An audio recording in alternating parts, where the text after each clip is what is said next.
नमस्कार दोस्तों। जो आप एग्रीमेंट्स करते हैं ना, चाहे मूवेबल प्रॉपर्टी को लेकर या इमूवेबल प्रॉपर्टी को लेकर, उन एग्रीमेंट्स में दो शब्द मोस्टली यूज़ किए जाते हैं। एक तो देखिए लिखा जाता है कि एडवांस मनी। उदाहरण के तौर पर समझिए कि 10,000 रुपये की आपने प्रॉपर्टी खरीदी, कोई प्लॉट खरीदी एग्जाम्पल के तौर पर। 1,000 रुपये आपने एडवांस के तौर पर दे रहे हैं और आपने लिखवा दिया एग्रीमेंट में कि 1,000 रुपये मैं एडवांस दे रहा हूँ, बकाया 9,000 रजिस्ट्री के टाइम पे दे दूँगा।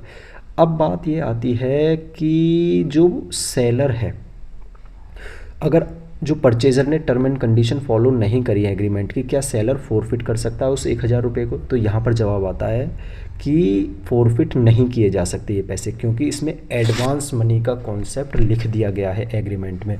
और एडवांस मनी का कॉन्सेप्ट कभी भी सेक्शन 74 इंडियन कॉन्ट्रैक्ट एक्ट के अंदर आता नहीं है। एडवांस मनी वो होता है जो एडजस्ट किया जाता है फाइनल कंसीडरेशन अमाउंट में।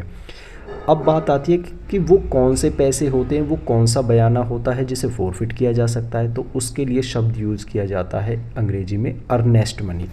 देखिए अर्नेस्ट मनी का मतलब ये होता है, ये बिल्कुल ही डिफरेंस है इसका एडवांस मनी से। अर्नेस्ट मनी की टर्म व्याख्या ये कहती है कि ये ऐसा पैसा होता है। देखिए 1,000 रुपये का ही एग्जाम्पल ले लीजिए आप, कि 10,000 रुपये में से 1,000 दिए, लेकिन आपने लिखवा दिया एज एन अर्नेस्ट मनी, जिसका मतलब ये होता है कि ये 1,000 रुपये आप एक सिक्योरिटी के तौर पर दे रहे हैं, जो फाइनल पेमेंट पे तो मतलब एडजस्ट कर लिया जाएगा, लेकिन एक सिक्योरिटी के तौर पर दे रहे हैं कि भैया मैं बाउंड हूँ टर्म एंड कंडीशन से इस एग्रीमेंट की। अगर मैं नहीं फुलफ़िल करता हूँ तो ये मेरा 1,000 रुपये आप फोरफिट यानी कि जब्त कर सकते हैं। तो शब्दों का बिल्कुल चयन ध्यान से कीजिए। कोई भी अगर आप एग्रीमेंट लिखवाते हैं